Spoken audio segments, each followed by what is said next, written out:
ఐటీలో ఎంట్రీ కావాలా? Training software engineer గా అజా కోడింగ్ ట్యూటర్ లో 2 వీక్స్ ట్రయల్ పీరియడ్ లో వెంటనే చేరండి.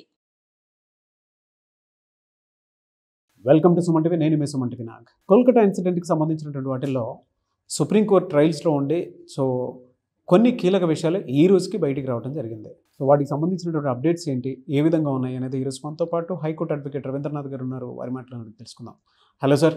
హాయ్ అండి నాగరాజ్ గారు. సార్, కోర్టు ట్రయల్స్లో ఉండగా కొన్ని కీలక అంశాలు ఈరోజు బయటికి రావడం జరిగింది కోల్కతా ఇన్సిడెంట్కి సంబంధించి. ఏంటి సార్ అవి? ఈరోజు ఆర్జికర్ మెడికల్ కాలేజ్ అత్యాచారానికి సంబంధించి సుప్రీంకోర్టులో ఈరోజు ట్రయల్స్ జరిగాయి నాగరాజ్ గారు. అంటే ఏదైతే ముందు అనుకున్నామో మనం అనుకున్నట్టుగా వైవి చంద్రచూడ్ గారు పదవి విరమణకు ముందు బహుశా ఇదే లాస్ట్ ఒక ట్రయల్స్ అనుకుంటాను నాకు తెలిసి. బహుశా నెక్స్ట్ మళ్ళీ November 11th అని చెప్పి డేట్ ఇచ్చారు. November 11th వైవి చంద్రచూడ్ గారు ఉండే అవకాశం కాదు, కన్ఫర్మ్గా ఉండే అవకాశం లేదు.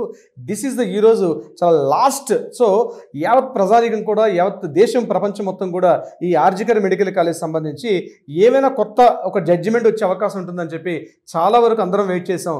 బట్ కొంత నిరాశ కలిగించిందని చెప్పవచ్చు. అయితే ఒక విషయం ఏంటంటే, ఈ కేసుకు సంబంధించి స్టేటస్ రిపోర్టు సిబిఐ వాళ్ళు అయితే ఇవ్వడం సబ్మిట్ చేశారు. ఈ విచారణకు సంబంధించి మాట్లాడేటప్పుడు కపిల్ సిబాల్ గారు మాత్రం ఒక మాట మాట్లాడడం జరిగింది. మాకు ఇంకా సమయం కావాలి, ముఖ్యంగా దీని మీద వాయిదా వీలైతే నెక్స్ట్ వీక్ వేయండి, ఎందుకంటే మేము మా ప్రభుత్వం తరపున మేము సిబిఐ కోర్టు నుంచి అడ్వకేట్ అతను ఫారూక్ గారు సబ్మిట్ చేస్తున్నారు అంటే మాట్లాడడం జరిగింది న్యాయవాదిగా. అట్ ద సేమ్ టైం ప్రభుత్వం తరపు నుంచి కపిల్ సిబాల్ గారు, అట్ ద సేమ్ టైం మిగిలినటువంటి ఆర్గ్యుమెంట్స్ కూడా ఈ ఇంతమంది ఒక సుమారుగా ఒక 80 మంది న్యాయవాదుల సమక్షంలో ఈ ట్రయల్స్ జరిగేటప్పుడు కపిల్ సిబాల్ గారు వ్యూహాత్మకంగా అడిగారంటే, ఈ రోజు ట్రయల్స్ అనేవి జరగకూడదు, మాకు కావాలి ఇంకొక 1 వీక్ టైం ఇవ్వండి, మేము ఈరోజు ట్రయల్స్కి ముందుగా లేము అని చెప్పడం కొంత అంటే ప్రభుత్వం యొక్క దమన నీతి అంటాను చూస్తారు నాగరాజు గారు. ముఖ్యంగా ఈ మమతా బెనర్జీ గారు రాబోయే November 13 ఎలక్షన్ దృష్టిలో పెట్టుకొని ఈరోజు ఏదైనా రిజల్ట్ డిక్లేర్ చేసినట్లయితే అది జరుగుతున్న రాబోయే ఉప ఎన్నికల మీద కొంత ప్రభావాన్ని చూపుతుందని కొంత వ్యూహాత్మకంగా కపిల్ సిబాల్ గారు మాట్లాడడం అయితే జరిగింది. ఎందుకంటే వాయిదా అడగడం అంటే యావత్ దేశం మొత్తం కూడా ఆర్జికర్ మెడికల్ కాలేజ్ మీద ఈ అభయ కేసు సంబంధించి ఒక జడ్జిమెంట్ రావాలని కోరుతుంటే, దీనికి సంబంధించింది మమతా బెనర్జీ ప్రభుత్వం నుంచి మాట్లాడుతున్నటువంటి కపిల్ సిబాల్ గారు మాత్రం లేదు, మాకు ఇంకొక 1 వీక్ టైం కావాలి అంటే ఆయన ఉద్దేశం ఏంటి, ఎలక్షన్స్ తరువాత కావాలని చెప్పి ఆయన మాట్లాడడం మాత్రం చాలా అభిశంసనీయమైంది. ఎందుకంటే చాలామంది ఆక్షేపిస్తున్నారు, ఇది కరెక్ట్ కాదు, మమతా బెనర్జీ గారు ఎందుకు ఈ రకంగా మాట్లాడుతున్నారని కపిల్ సిబాల్ గారు మాట్లాడే విధానం మీద మమతా బెనర్జీని ఎత్తి చూపుతున్నారు. ఎందుకంటే ఆవిడ ఊహించింది ఏదైనా జడ్జిమెంట్ వస్తే బహుశా ఎలక్షన్స్ రిజల్ట్ చూపిస్తుందేమని. ఒకటి సిబిఐ నుంచి ఏదైతే స్టేటస్ రిపోర్ట్ సబ్మిట్ చేశారో, స్టేటస్ రిపోర్ట్ చూసినప్పుడు వైవి చంద్రచూడ్ గారు ఒక స్టేట్మెంట్ చెప్పడం జరిగింది. అదేంటంటే, ఈ యొక్క విచారణ మేము ఇంకా చేస్తున్నాం, కన్ఫర్మేషన్ కాలేదు, ఇంకా వాళ్ళు ఇచ్చిన స్టేటస్ రిపోర్ట్ మేము చదువుతున్నాం, బట్ అప్డేట్స్ కావాలని చెప్పి చెప్పడం జరిగింది దీనికి సంబంధించి.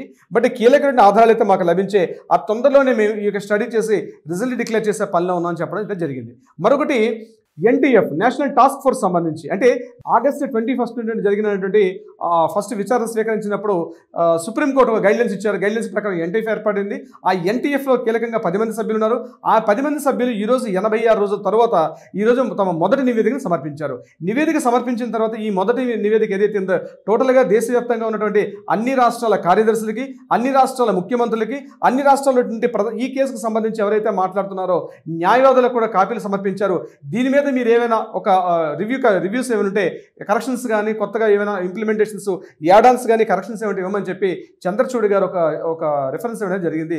దీనికి సంబంధించిన కాపీలన్నీ కూడా దేశవ్యాప్తంగా ఉన్నటువంటి అన్ని రకాల రాష్ట్రాల కార్యదర్శులకు ఈరోజు పంపించడం జరిగింది. బహుశా నెక్స్ట్ ఎపిసోడ్లో దీనికి సంబంధించి రివ్యూ తీసుకొని రాబోయే రోజుల్లో అభయకు సంబంధించిన కేసు ఏదైతే ఉందో అభయకు సంబంధించిన ఇష్యూ మీద దేశవ్యాప్తంగా ఒక మార్పు అయితే నాందివాచకం పలికింది. ముఖ్యంగా ఎన్టీఎఫ్ ఏర్పాటు తర్వాత వైద్య కళాశాలలు అయితేనేమి, అలాగే వైద్య హాస్పిటల్స్లో కూడా, ముఖ్యంగా ఈ వైద్య కళాశాలతో పాటు హాస్పిటల్స్లో కూడా అనేక మార్పులు వచ్చే అవకాశం ఉంది.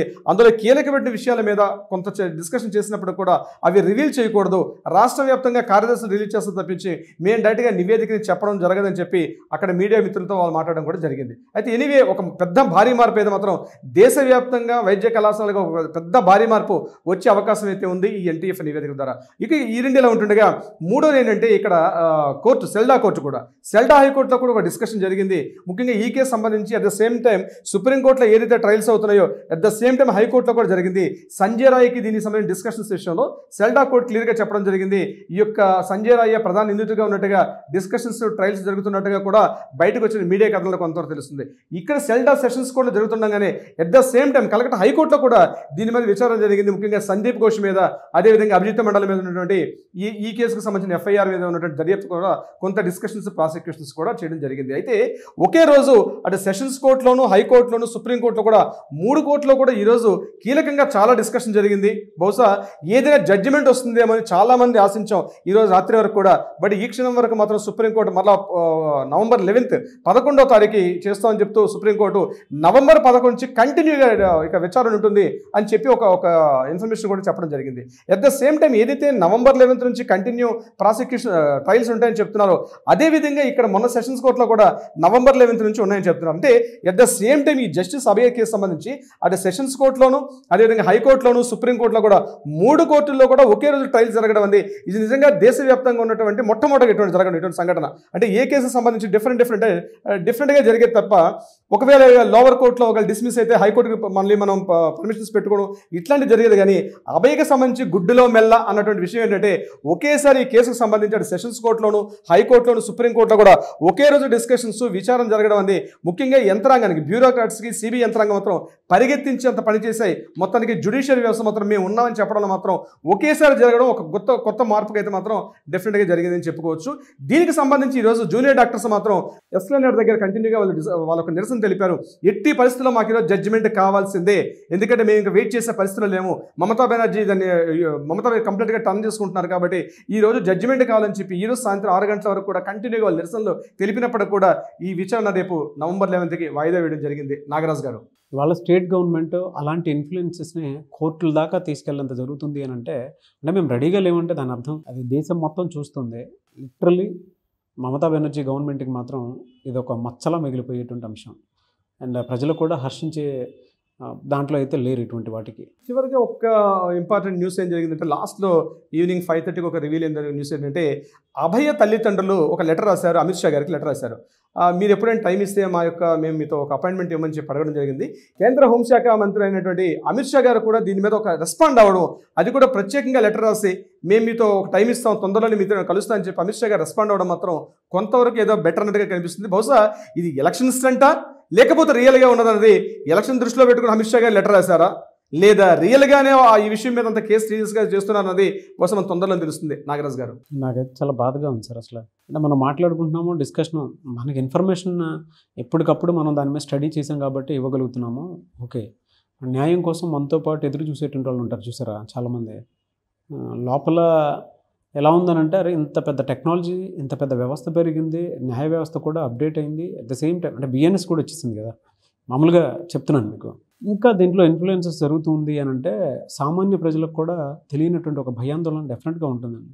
సహజంగా నాగరాజ్ గారు, ఇటువంటి జ్యుడిషియల్ వ్యవస్థలో ఒక కొటేషన్ ఉంటుంది. యాక్చువల్గా రిప్రొడ్యూటివ్ సిస్టంతో పనిచేస్తుంది ఇండియన్ జ్యుడిషియరీ సిస్టమ్. అంటే కంటికి కన్ను, కాలుకు కాలు, చేయికి చేయి అనేటువంటి సిద్ధాంతం కాదు భారతదేశం యొక్క జ్యుడిషియరీ వ్యవస్థ.